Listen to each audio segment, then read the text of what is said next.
Bienvenidos, gracias por conectarse a través de esta plataforma.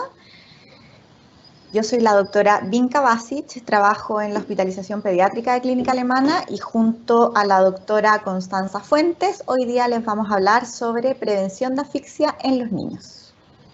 Ahora, ¿qué cosas son importantes? Estos accidentes o lesiones no intencionadas habitualmente se producen en niños menores de 3 años y principalmente en el grupo menor del año, ¿ya? Se ha visto según los estudios que es más frecuente en hombres, en un 60%, y ocurren principalmente en la casa, que es donde debiera estar como su ambiente protegido, ¿ya? Y paradójicamente siempre están, o la mayoría de las veces, no siempre, bajo la supervisión de un adulto. Y eso es lo que nosotros queremos cambiar, que en el fondo si está bajo la supervisión de un adulto, no debiera ocurrir este accidente y además la casa debiera ser nuestro lugar protegido. Vamos a partir explicando qué es la sofocación. La sofocación es un tipo de asfixia mecánica producida básicamente por 3 mecanismos, o por existencia de un obstáculo a la entrada de aire, ya sea por oclusión de la boca o de la nariz, ya lo que nosotros conocemos como la vía aérea alta, o por oclusión de las vías respiratorias, que sería una obstrucción de la vía aérea baja, ¿ya? O, por ejemplo, no, el segundo mecanismo es porque exista imposibilidad de realizar movimientos respiratorios porque se produzca una compresión torácica, que eso es lo que ocurre principalmente cuando los niños, por ejemplo, se les cae un mueble muy pesado encima, un televisor u otro elemento. Y el tercer mecanismo de sofocación es producido por falta de aire respirable, ya que eso puede suceder en el confinamiento. Ahora, de los cuerpos extraños ingeridos, cosas muy importantes de saber, el 40% de lo que ingieren pasa a la vía aérea, no es un porcentaje pequeño, ¿ya? Y lo importante de esto es que los que pasan a la vía aérea pueden causar la muerte y el niño obviamente puede morir por asfixia o por ahorcamiento o por sofocación, ¿ya? Y el porcentaje restante, un 60%, pasa a la vía digestiva. Ahora, acá tenemos un par de radiografías que son de pacientes reales, en donde podemos observar, por ejemplo, acá hay un alfiler de gancho y en esta otra radiografía un avioncito. Esto es lo que nosotros queremos prevenir, ¿ya? ¿Cuáles son los elementos más frecuentes? Nosotros los clasificamos en 3 tipos. Los más frecuentes son los alimentos y dentro de esto los frutos secos. Y dentro de esto, el más frecuente, los manís, ¿ya? Principalmente porque son alimentos que son, por lo menos a nivel país, son súper consumidos en lo que es las reuniones sociales, en donde los niños tienen fácil acceso cuando no están siendo vigilados por adultos. Hay otras frutas y verduras que también se han visto frecuentemente asociadas a asfixia, como son, por ejemplo, los arándanos, las uvas, frutas o verduras que son más duras como las zanahorias baby, etc. Y en Estados Unidos la primera causa de asfixia por alimento está relacionada al consumo de hot dogs. ¿Ya? No olvidar. Y dentro del segundo grupo que nosotros los clasificamos fueron los juguetes. Dentro de estas, lo más frecuente son piezas de juguetes pequeñitas.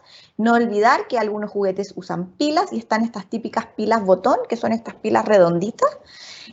También existen juguetes como los imanes, las bolitas y, bueno, otros que no son juguetes y no deberían ser considerados juguetes, pero los ponemos en este grupo igual porque habitualmente los usamos así, son los globos. Y no, el riesgo no es tanto cuando están inflados, el problema es cuando se desinflan y se rompen, ¿ya? Y otro muy frecuente es las monedas, piedras pequeñitas, los plumavit y artículos de manualidades, como son los chinches, por ejemplo. Ahora, para hacer la presentación un poco más didáctica, nosotros sabemos que el ambiente protegido de los niños, y ahora más en confinamiento, debiera ser nuestra casa, ¿ya? Entonces nosotros vamos a ir hablando por cada habitación qué son las cosas que nosotros podríamos mejorar o dónde existe mayor riesgo y cómo podríamos prevenir este riesgo de asfixia, ¿ya? Vamos a partir entonces por los dormitorios. Cosas importantes de los dormitorios, aquí es donde más se producen los ahorcamientos. El ahorcamiento es producido por la compresión directa del cuello del niño que impide el paso del aire hacia los pulmones, ¿ya?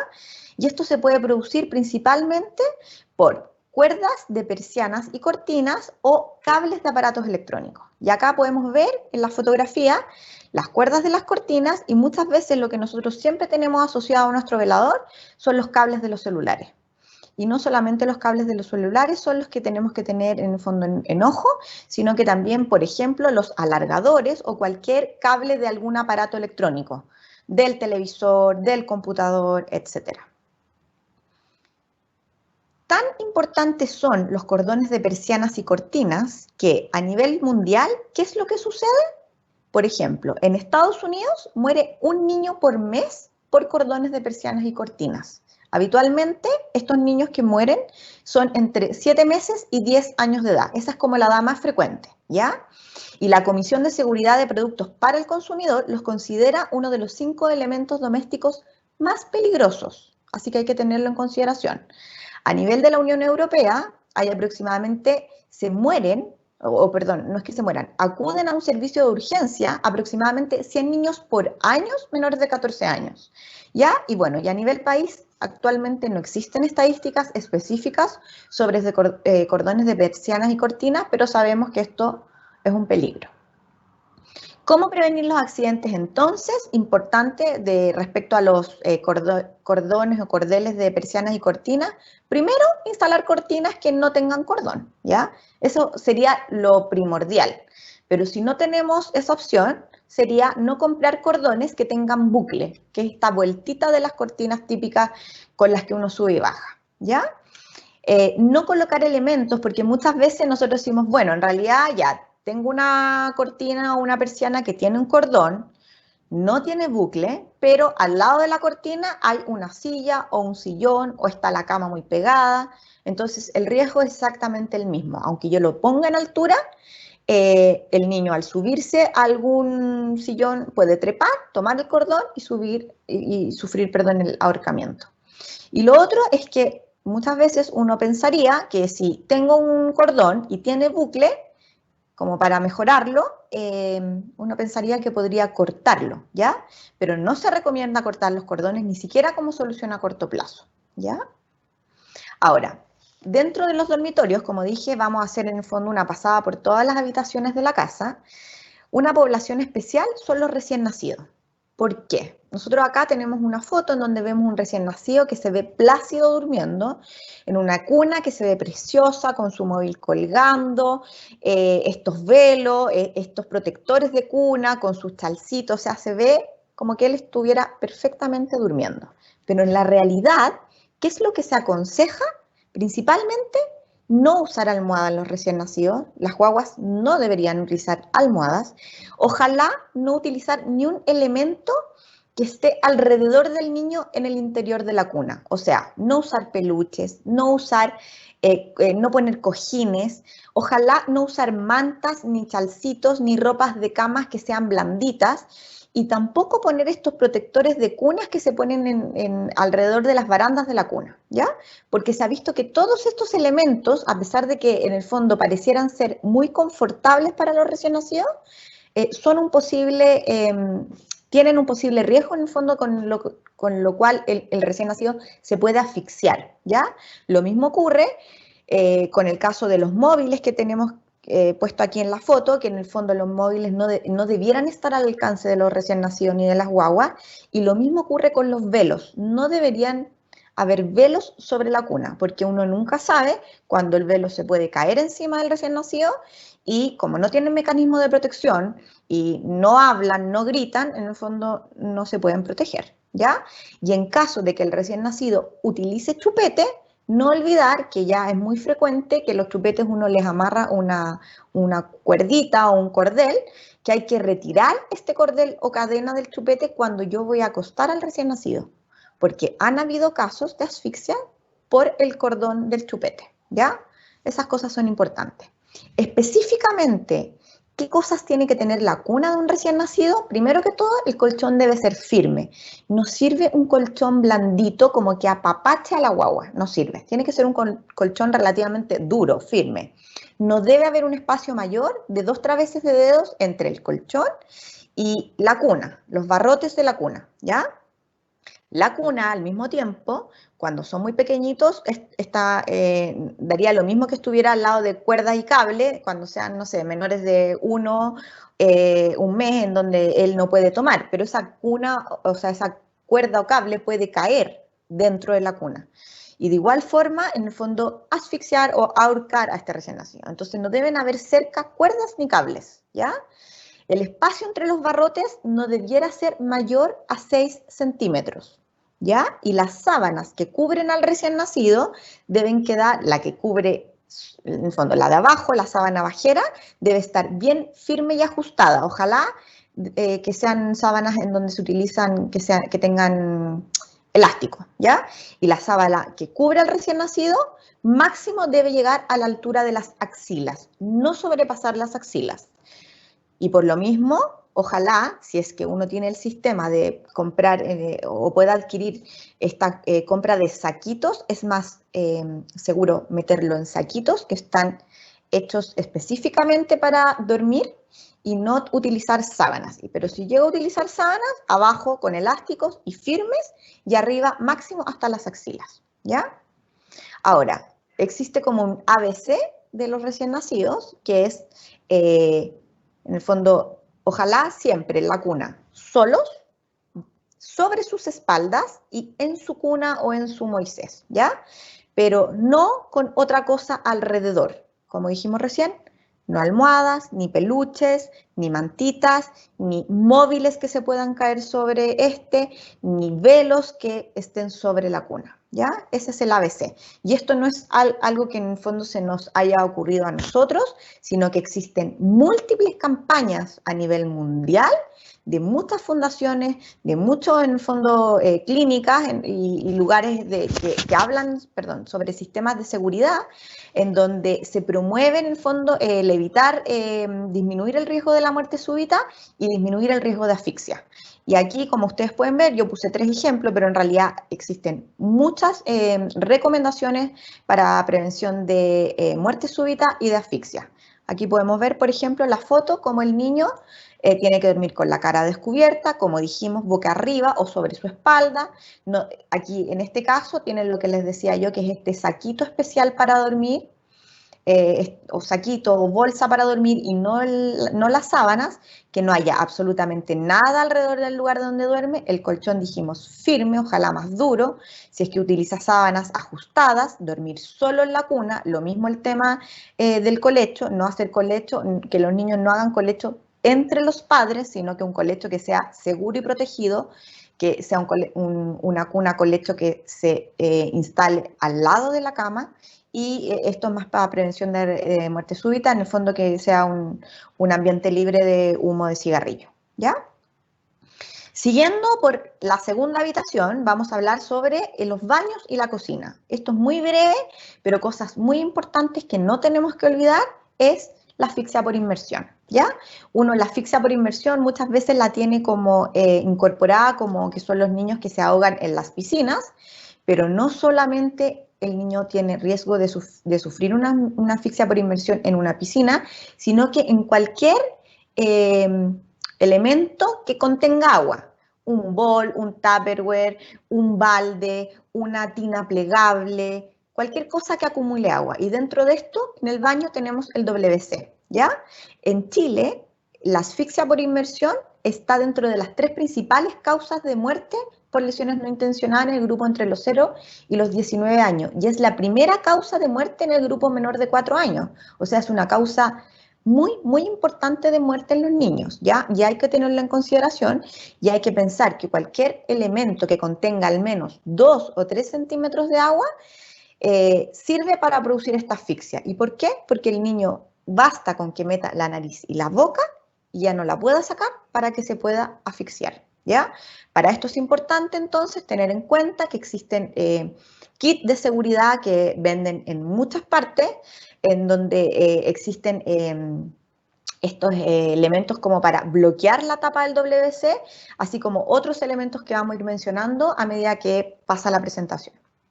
Cosas importantes del botiquín, obviamente esto es una charla de asfixia, pero no olvidar que el botiquín también en el fondo tiene el riesgo de que el niño tome medicamentos y no solamente el riesgo sea por la intoxicación, por el efecto del medicamento en sí, sino que también porque el niño al tragar una pastilla también se puede asfixiar, y lo otro que muchas veces nosotros no tomamos en consideración y que muchas veces le pasamos a los niños cuando se caen y lloran, y a los niños les encanta jugar, son con los parches curitas.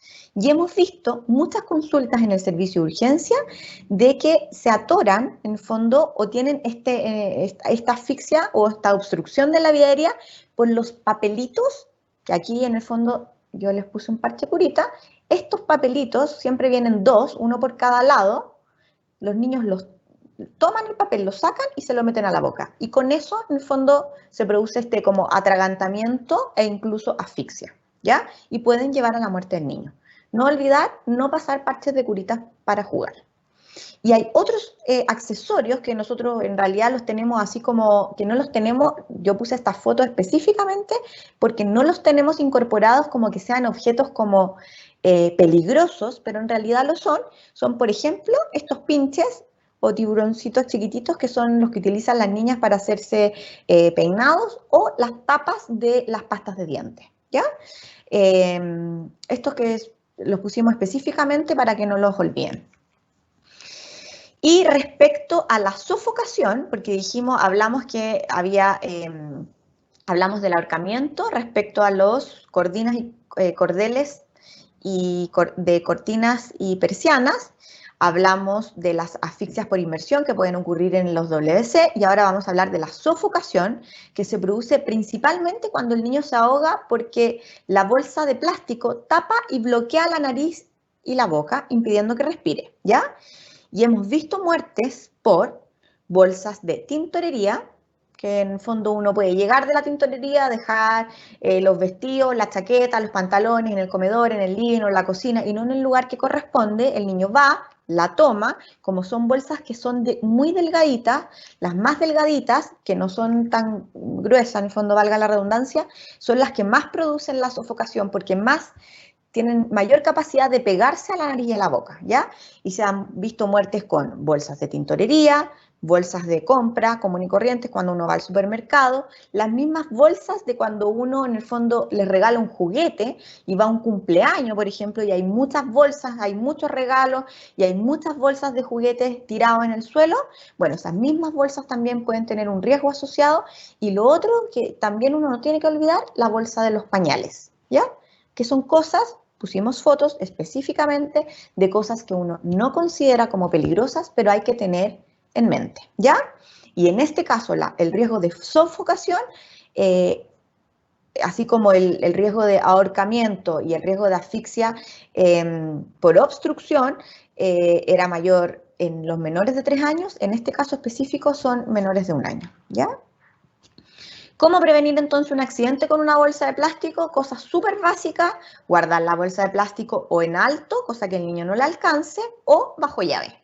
Segundo, ojalá utilizar bolsas de papel o de tela, primero para proteger a los niños y segundo también uno ayuda al medio ambiente. Y tercero, dejar siempre las bolsas fuera del alcance de los niños, ¿ya? Y aquí tenemos una foto que es la típica foto de nuestra cocina, que es que habitualmente bajo el lavaplato uno tiene todos los adminículos y todas las cosas como el cloro, el Quicks, el lavaloza. Y aquí también los niños se entretienen mucho jugando. Importante, dentro de estos kits de seguridad vienen los protectores que impiden abrir las puertas. Hay de muchos tipos que también en el fondo no son caros y son fáciles de utilizar, y en el fondo ayudarían a prevenir accidentes con cosas que nosotros tenemos como fácil acceso a los niños en estos muebles que tenemos bajo el lavaplato. Y acá específicamente, además del riesgo de intoxicación que tenemos, por ejemplo, con el cloro o el Quicks o el lavavajilla o cosas así, todos estos envases tienen tapas. Hay algunos que tienen tapas grandes y otros que tienen tapas pequeñas, pero los de tapa pequeña, al igual como mencioné antes, las tapas de la pasta de dientes, hay que tenerlos en consideración. Y ahora yo les voy a dar el pase a la doctora Constanza Fuentes, que va a seguir con la presentación, con la segunda patita de la presentación. Muchas gracias. Vamos a seguir entonces con la presentación en las siguientes piezas que nos faltan de nuestra casa. Ahora vamos a seguir hablando del comedor, pero no solamente del comedor en sí, sino que todo lo que implica las situaciones en relación a la comida. Lo primero que quiero hacer mención es hacer la diferencia entre una comida tradicional en el día a día en nuestra casa, donde estamos sentados atentos a lo que está pasando con nuestra familia, respecto a las reuniones sociales. Y aquí, por ejemplo, vemos un cumpleaños, por ejemplo, donde suele pasar varias situaciones que son particulares. Por ejemplo, los niños no tienen una supervisión permanente. Los alimentos que en una casa en el día a día mantenemos fuera del alcance de los niños, por ejemplo, clásico, el maní, en este caso suelen estar en la mesa común, donde todos están picoteando, o sea, hay acceso a alimentos que en general no deberían estar acostumbrados. Segundo, están en una situación donde hay, francamente, mucha menos supervisión, donde hay tantos adultos dando vuelta, depende un poco, obviamente, como sea, pero todos creen que hay alguien mirando, pero en la práctica nadie se hace cargo de estar observando lo que pasa. Y el llamado es principalmente en estas situaciones donde hay más locura, por decirlo así, de que tenemos que tener mucha precaución con lo que está pasando con nuestros niños. Y obviamente en el día a día, en nuestro comedor o donde estemos compartiendo la comida al menos, también tenemos que estar muy atentos a lo que pasa. ¿Qué es lo que se sugiere a la hora de comer? Como por decirlo así, en el contexto. Uno, los niños tienen que tener una vigilancia permanente. No los podemos dejar comiendo solos. La idea es que estemos ojalá todos juntos. Los niños deben comer bien sentados, con los alimentos de a uno a la vez. Deben comer despacio y masticar bien los alimentos antes de llevarse un nuevo bocado a la boca.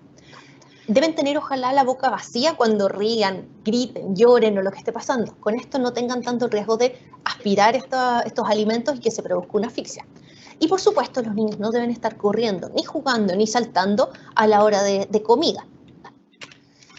¿Cuáles son los alimentos más frecuentes que producen? Hay que recordar que hasta el 50% de los episodios de asfixias son por alimentos. Potencialmente cualquier alimento puede ser el que esté produciendo una asfixia. Les voy a mencionar acá los más frecuentes a nivel nacional e internacional y estos son los que hay que tener principal precaución. Pero no lo olviden que cualquier alimento es potencialmente el que puede producir una asfixia. Ahora, ¿por qué estos? Porque tienen la forma de la vía aérea y pueden ocluirla totalmente. ¿Qué pasa con esto? Que impiden la entrada de aire y con eso la asfixia subsecuente. Por un lado son las verduras crudas, por ejemplo las zanahorias, los hot dogs, específicamente las salchichas, son la primera causa de muerte por asfixia por comidas en Estados Unidos.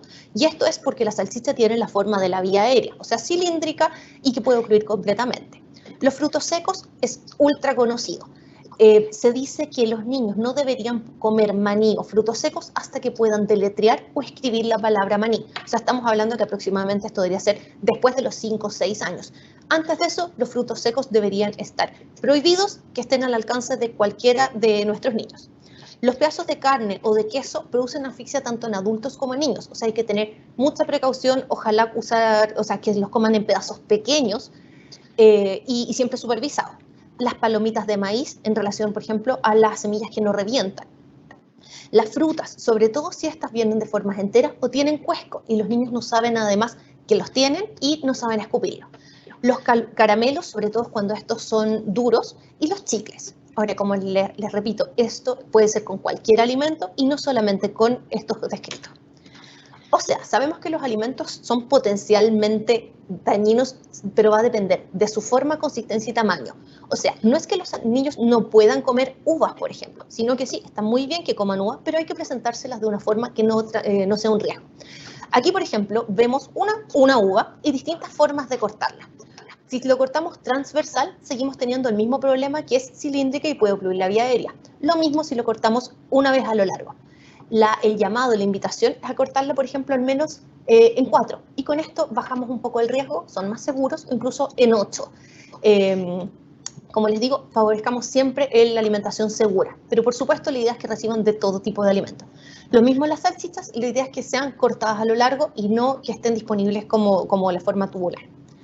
Lo otro que debemos tener mucha precaución son los alimentos que contienen sólidos en su interior. Por ejemplo, acá tenemos huevitos de Pascua. El de la mano izquierda tiene un juguete duro, que podría ser un pedazo entero, pero pueden contener piezas pequeñas. Y por el otro lado pueden tener caramelos duros.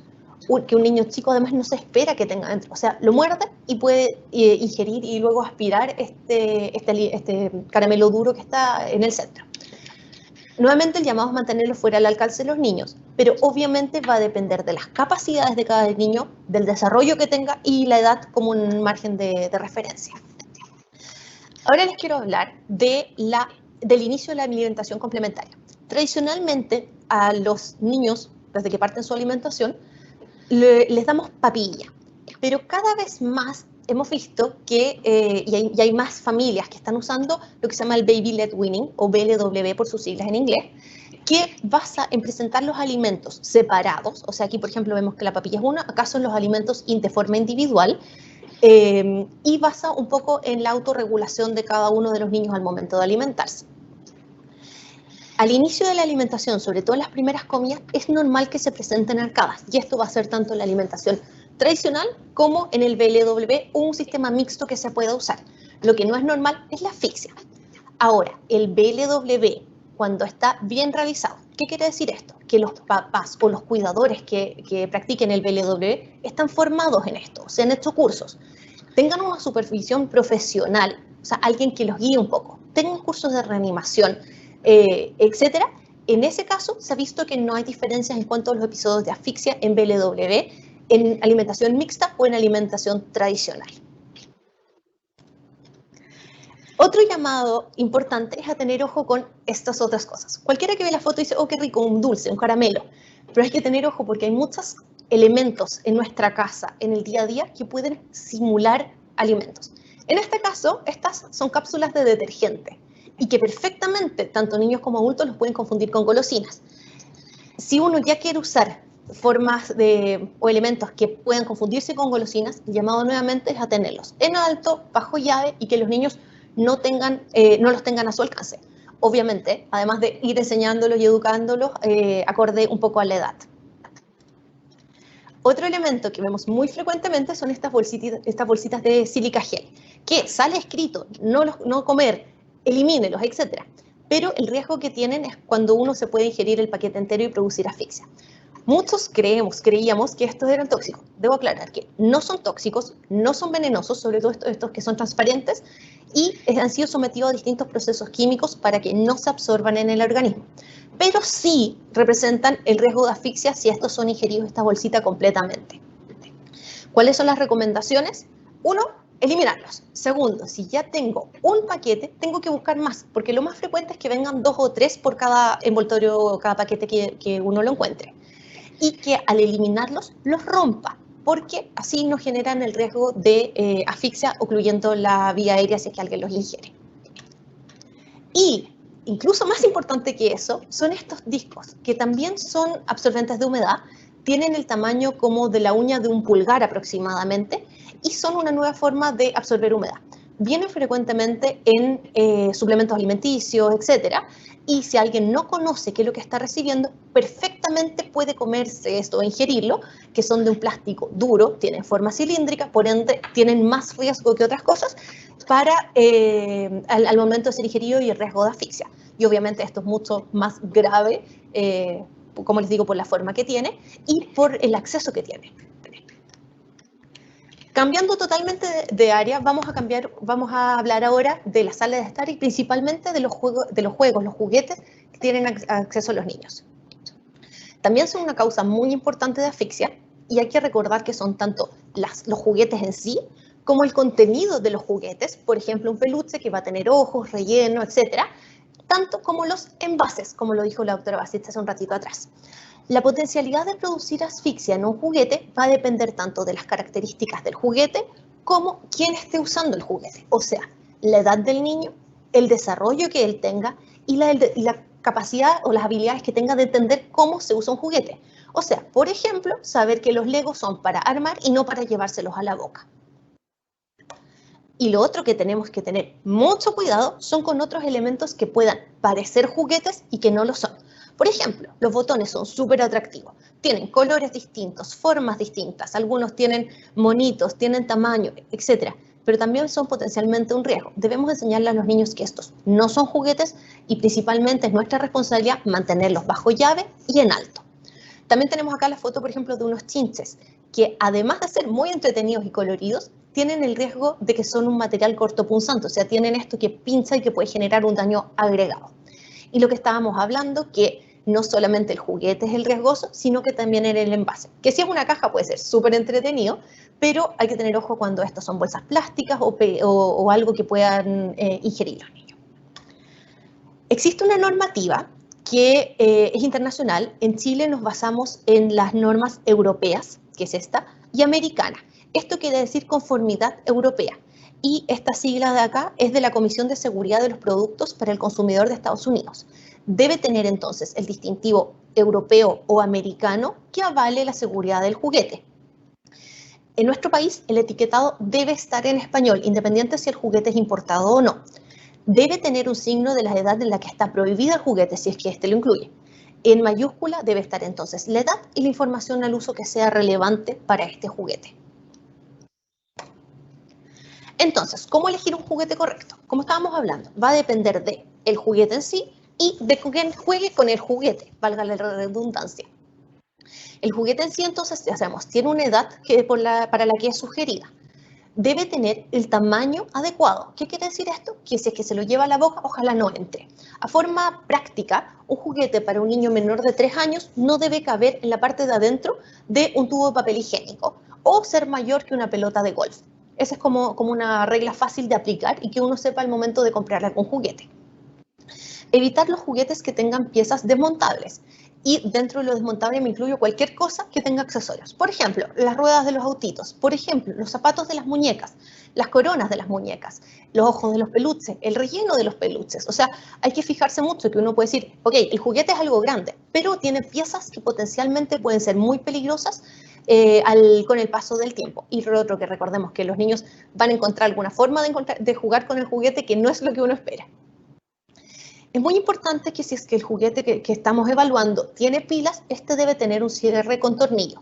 ¿Por qué? Porque por curiosidad es muy fácil que los niños abran, si es que no tiene tornillos, que abran donde viene la pila y usen esta como curiosidad y la terminen ingiriendo, siendo muy, muy grave tanto si se va al tubo digestivo o a la vía aérea. Y debemos recordar de revisar frecuentemente la integridad de los juguetes. Y eso lo tenemos que tener como hábito. Por otro lado, tenemos que ver quién está jugando con el juguete. Y aquí va a depender un poco de la edad del desarrollo, como lo mencionábamos. Por un lado, tenemos que enseñarle a los niños, además, que los juguetes no se llevan a la boca.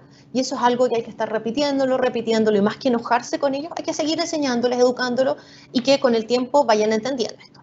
Debemos estar acostumbrados y acostumbrar a nuestros hijos a guardar los juguetes. Y es muy importante que estos queden ordenados y que no estemos encontrando pedazos después tirados por la casa, ya que estos pueden ser ingeridos y tienen el riesgo de producir asfixia. Muy de la mano con esto es que debemos enseñar a los hermanos mayores. Es frecuente que un niño más grande tenga acceso a juguetes de menor tamaño, lo cual está muy bien porque practican la motricidad, etc. Pero debemos enseñarles a que estos los deben guardar o los debemos retirar nosotros o dejarlos en alto si es que hay algún hermano más pequeño en la casa que pueda tener acceso. Por ejemplo, las mostacillas, las cuentas de un collar, cualquiera de estos, si los dejamos al alcance y hay algún niño que está aprendiendo a gatear o que se sienta solo o que está aprendiendo a caminar, ya puede tener acceso a esto. Por ejemplo, los dejamos arriba de una mesa con mantel, tira el mantel, se le puede caer todo y por curiosidad, los juguetes en general son coloridos y llaman mucho la atención, puede terminar ingiriendo o asfixiando estos. Y no debemos olvidar, y no nos vamos a cansar de decirlo cada vez que podamos, que los niños deben tener una supervisión. Si no podemos tener una supervisión estricta, al menos tener claro que los juguetes de más riesgo deben estar en alto, bajo llave y que no pueden estar al alcance de los niños si es que esto implica un riesgo para ellos. Un juego que a los niños les encanta, que en general uno no les toma la potencial gravedad que tienen y que tienen un peligro inadvertido, son los globos. Si consideramos que el 50% de las muertes entonces son asociadas a comida y vemos el otro 50%, un tercio de estas otras va a ser por la aspiración de un globo, que es mucho. Pueden ser tanto globos como bombitas de agua, guantes de látex o cualquiera que se les parezca. ¿Cuál es el problema de esto? Que si es que alguien los aspira, toman la forma de la vía aérea y la pueden obstruir casi totalmente o casi inmediatamente total y además son muy difíciles de expulsar. Con esto pueden generar un riesgo vital muy importante. Ahora, no solamente es con un globo, o sea, tenemos que ver qué pasa, porque el globo, por un lado, es en la boquilla, cuando lo estamos inflando, que pueden morderlo y ingerir un pedazo. Al tomar aire para inflarlo, se ha visto casos de que aspiran el globo. Muy frecuente es que los niños se asusten si es que se revienta cuando están inflándolo. Y ahí, al tomar aire por el susto, muchas veces han terminado aspirando por partes del globo. Obviamente es un riesgo muy importante si es que se llevan los pedazos de globo a la boca, y los niños más grandes cuando hacen globitos con los pedazos de los globos o con las bombitas. Y esto también es muy, muy peligroso y debemos de todas formas evitar que lo hagan. El llamado no es a que no hayan globos, pero sí a que tengamos una supervisión de que los globos deben ser inflados por adultos. Debemos mantener una supervisión constante. No dejar que los niños jueguen solos con los globos y menos llevárselos a la boca. Y por supuesto que si es que el globo se rompe, debemos eliminar los restos inmediatamente. Otro juguete que es muy entretenido, pero que tiene un riesgo, son los imanes. Pueden ser muy divertidos, muy educativos, pero tienen un riesgo muy importante. Por un lado, porque uno los puede aspirar y generar un daño per se, pero además de eso se agrega el daño, el riesgo de que si es que uno ingiere más de uno, puedan unirse en el tubo digestivo y generar un daño incluso perforándolo. Hay imanes que están pensados para niños, que tienen muchas medidas de seguridad. Hay otros que también están pensados para niños, pero no son tan seguros, y hay imanes que de frente están pensados para adultos. Obviamente el riesgo es mucho mayor de estos, pero en general todo imán suelto y o potente es un riesgo importante. Hay imanes que simulan aros, y cuando estos son usados en la nariz o en la boca, son mucho más riesgosos todavía, y eso debemos evitarlos a toda costa. El llamado obviamente es mantener los imanes fuera del alcance de los niños pequeños, y si estos están defectuosos, por supuesto retirarlos, botarlos y eliminarlos del alcance de los niños. Ya hemos hablado un poco de esto, pero es muy importante que la ropa y los niños no tengan accesorios en su ropa. O sea, que no usen collares, y menos si es que tienen cuentas. De que la ropa no tenga cordones, de que la ropa tenga los botones firmes. Y aquí quiero mencionar específicamente los collares de ámbar, los cuales son usados para aliviar las molestias de la dentición. Cabe destacar que efectivamente el ámbar real sí tiene ácido succínico, pero el ácido succínico se libera sobre 200 grados Celsius y la temperatura del cuerpo está muy bajo esto. Por otro lado, la piel tiene varias capas que hace que, aunque se liberara ácido succínico, no podría llegar al torrente sanguíneo, por ende no estaría cumpliendo un rol muy importante en aliviar los síntomas, pero sí son un riesgo tanto de ahorcamiento con el mismo collar, y si se lo llevan a la boca, como suele suceder, es que esto se rompa y aspiren las cuentas. O sea, es un material muy riesgoso y por ende no está aconsejado. Lo mismo pasa con las medallitas y los prendedores, y además acá sumamos el riesgo de que es un material cortopunzante en el alfiler de gancho. O sea, hay que tener mucho ojo y ojalá evitarlos que no tengan acceso a los niños. Ahora, si es que tenemos una asfixia, lo primero es reconocerla. ¿Cómo vamos a reconocerla? Uno es que el niño no emita sonidos o no pueda hablar, que la tos sea débil y empieza a ser una tos no efectiva. Si la tos está siendo efectiva, tenemos que dejar que el niño tosa para que ojalá logre eliminar el cuerpo extraño. Los labios y el rostro se empiezan a poner pálidos y luego azulados. Y está el signo universal de asfixia, que es este de llevarse las manos al cuello. Obviamente, además de todo esto, si están acompañados, por ejemplo, de un hermano mayor, uno puede preguntarle qué es lo que pasó. O como, por ejemplo, en el caso de un alimento, si estábamos todos sentados en la mesa, vamos a saber un poco la secuencia de eventos. Lo más importante es pedir ayuda y acudir al servicio de urgencia para su evaluación posterior. Escapa un poco a los objetivos de esta presentación el ver el paso a paso de qué hacer en el caso de asfixia. Así que los invito a revisar en las redes sociales de la clínica los cursos de cómo aplicar la maniobra de Heimlich en lactantes y adultos y los cursos de reanimación infantil que están acá. Hoy en día, con toda la forma online que tenemos, hay acceso a todos estos cursos, y que si bien no es lo mismo que hacerlo presencial muchas veces, hay dinámicas y todo el cuento que sí permiten que uno vaya aprendiendo, y además el llamado es hacerlos periódicamente para que todos tengamos bien fresquita toda la información en el caso de que, ojalá que no, pero tengamos que usarla. Entonces, pasamos por distintas habitaciones de nuestra casa tenemos que tener claro que los niños van a estar explorando. Mientras más colorido, más llamativo sea un objeto, más intención habrá de explorarlo. Así que debemos asegurarnos que nuestro hogar sea seguro. Recordar que la mayoría de los accidentes pasan en el hogar y con supervisión. Así que tenemos que ponernos un poco el parte antelería y poder ver y poder adelantarnos a los hechos para no tener que estar lamentando los accidentes. Hemos puesto principalmente el foco en los menores de 4 años, pero todos pueden estar expuestos. Debemos elegir juguetes en relación a la edad del niño, pero la edad es un número principalmente, así que tenemos que fijarnos también en el desarrollo. Y recordar que cualquier cosa es un juguete. Hay normas vigentes, hay sugerencias, pero nada va a reemplazar la supervisión. Muchas gracias por conectarse con nosotros. Muchas gracias.